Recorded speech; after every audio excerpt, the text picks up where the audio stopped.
to Alberta now in the fallout from a massive political defection. People there expressing outrage tonight over the decision by the leader of the Wildrose party and 8 of her MLAs to cross the floor to the Progressive Conservatives. I don't know all that's true, 'cause you got me, baby, I got you. That's a little video making a mockery of the partnership between Premier Jim Prentice and Danielle Smith. Until yesterday, she was the leader of the official opposition. Now, online today, frustration with the defection was really evident. Angry messages filling Smith's Facebook page. One party supporter told CBC News that she feels betrayed. I felt hurt would be the big statement, is that I was hurt that, that we put in all this effort and we really looked to her as a good leader, and, and I felt a little bit like I had poor judgment. Aaron Collins is in our Calgary newsroom, and he's been following this story very closely. Aaron, given the magnitude of this story, give us a sense of the mood.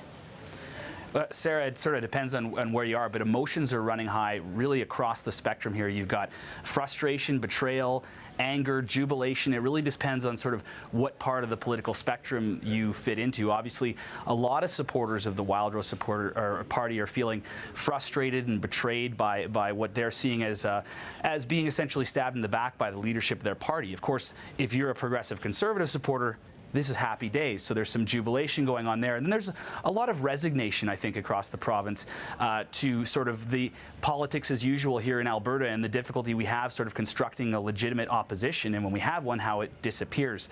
I think a lot of these emotions are based not so much in what Danielle Smith and the 8 other members of her caucus did yesterday, but how they did it. And we spoke with the person who ran Wildrose's last election campaign, Tom Flanagan, about this. This is what he had to say.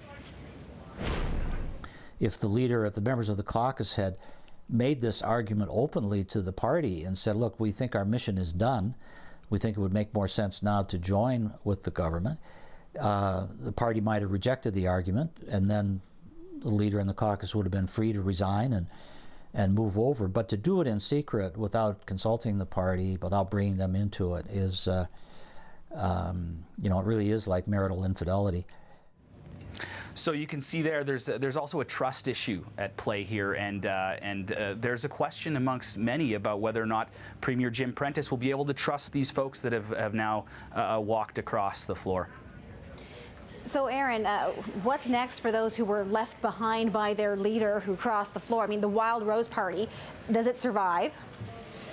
Well, they certainly say it will survive, and what they're saying is there's been a shuffling of the executive there, and they're certainly moving forward. They're not happy with this, clearly, but they're moving forward. They've shuffled their executive. They are planning to go through the process of choosing a new leader and planning to move forward with fighting an election which is now rapidly approaching. And we did speak to a former candidate for the Wildrose party who ran in Edmonton during those recent by-elections, and he says that there's a possibility that maybe they can grab onto this anger, these emotions that have been brought out here, harness it, and maybe at the end of the day the party will come out stronger.